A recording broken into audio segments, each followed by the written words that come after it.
सुबकुतगीन कहते हैं मैं शिकार का शौकीन था, लेकिन जरूरत के लिए शिकार करता था। हफ्ते में शिकार मार के लाता था, फिर पूरा हफ्ता हमारे घर वाले उसी को खाया करते थे। फरमाते हैं कि मैं तनख्वाह थोड़ी लेता था अपने आका से, मामूद गजनवी के वालिद सुबकुतगीन, कि मैं भाई हफ्ते में एक दिन शिकार करने जाऊंगा। कहते एक दिन मैं जंगल में शिकार करने गया तो कुछ जानवर कम नजर आए। सुबह से लेकर मैं घूमने लगा, असर का वक्त हो गया, कोई शिकार ना मिला।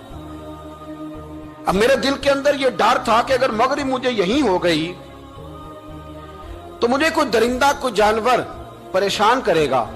इसी परेशानी के आलम में मैं दाएं बाएं देख रहा था कि हरनी का एक बच्चा मुझे नजर आया। मैंने झट से वो हरनी का बच्चा ही उठा लिया कि आज यही शिकार करूंगा। कहते हैं मैंने उसे घोड़े के आगे रखा, अपने आगे गर्दन की जानिब, और मैंने घोड़े की लगामें इस तेजी से घुमाई कि सर पट घोड़ा दौड़ाया ताकि मगरिब से कबल मैं शहर में पहुंच जाऊं, ये जंगल का इलाका गुजर जाए। कहते हैं मैं बड़ी गर्मी थी, बड़ी प्यास लगी, पर पानी ना पिया ना घोड़े को पिलाया।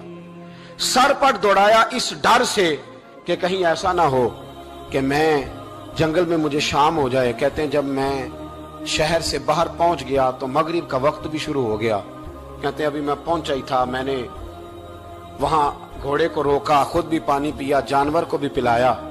कहते हैं जरा मैंने आंख उठा के देखा तो जिस हरनी का मैं बच्चा लाया था वो भी दौड़ती हुई मेरे पीछे आ गई। कहते हैं वो पीछे मेरे खड़ी है, पता नहीं कहां से बेचारी दौड़ी। मेरा तो घोड़ा था और मैंने तो सांस भी नहीं लिया। 1.5 घंटा 2 घंटे मैं भगाता लाया इस जल्दी में कि बाहर आना है। कहते हैं पलट के देखा तो उसकी सांस फूली हुई हरनी की और ललचाई नजरों से मुझे देख रही है। दिल के एक कोने से आवाज आई कि आज तो 2 शिकार हो गए। बच्चा तो पकड़ा ही, इसकी मां को भी काबू करता हूं ताकि डबल शिकार हाथ आएगा। कहते हैं फिर अंदर से मेरा दर्द बोला, अंदर से मेरा रहम बोला कि एक मां अपना बच्चा लेने आई है और इस तरह तो उसे तकलीफ नहीं दी जा सकती कि उसे ब्लैकमेल करके मां को भी रख लिया जाए।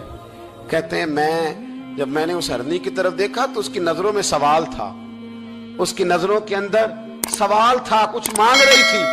कहते मैंने उस बच्चे की पुश्त पर हाथ फेरा, फिर मैंने बच्चा छोड़ दिया। कहते उसने पहले बच्चे को बाजुओं में लिया, फिर अपनी जुबान से अपना बच्चा चाटने लगी। कहते हैं फिर वो जब जंगल की तरफ जाने लगी तो एक दफा उसने मेरी तरफ देखा, दूसरी दफा उसने आसमान की तरफ देखा। जिंदगी में मुझे इतना सुकून कभी नहीं आया था जितना आज आया। कहते मैं घर गया, इशा की नमाज पढ़ी, बावुजू मैं बिस्तर पे लेट गया। लोगों मेरे नसीब देखो, मुझे मदीने वाले महबूब का दीदार नसीब हुआ। रसूल करीम अलैहिस्सलाम मेरी ख्वाब में आए, मैं रोने लगा।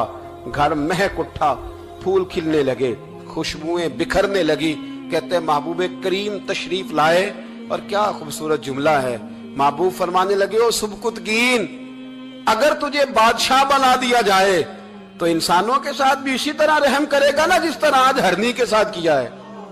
अगर तुझे बादशाह बनाया जाए तो रवैया यही रखेगा या बदल जाएगा। कहता मैं रो पड़ा। मैंने कहा यार सुल्ला, मैं तो गुलाम बनने के भी काबिल नहीं, तो बादशाह कैसे बनूंगा। फरमाया तेरी आज की अदा बड़ी पसंद आई है, अर्श के मालिक ने तुझे बादशाह बनाने का फैसला कर लिया। तेरी ये अदा बड़ी भाई है, बड़ी पसंद आई। फरमाते एक हरनी के बच्चे पे रहम खाया था, रब करीम ने मुझे बादशाही अता फरमा दी। हम ना सियासत से बादशाही लेना चाहते हैं, सियासतदानों के अपनी जेब से इश्तिहार छपवा के बादशाही लेना चाहते हैं, डेरा बना के बादशाही लेना। ना ना ना, बादशाही तो रहम करने से मिलती, बादशाही तो शफकत करने से मिलती, बादशाहियां तो अल्लाह की मखलूक से प्यार करने से मिलती।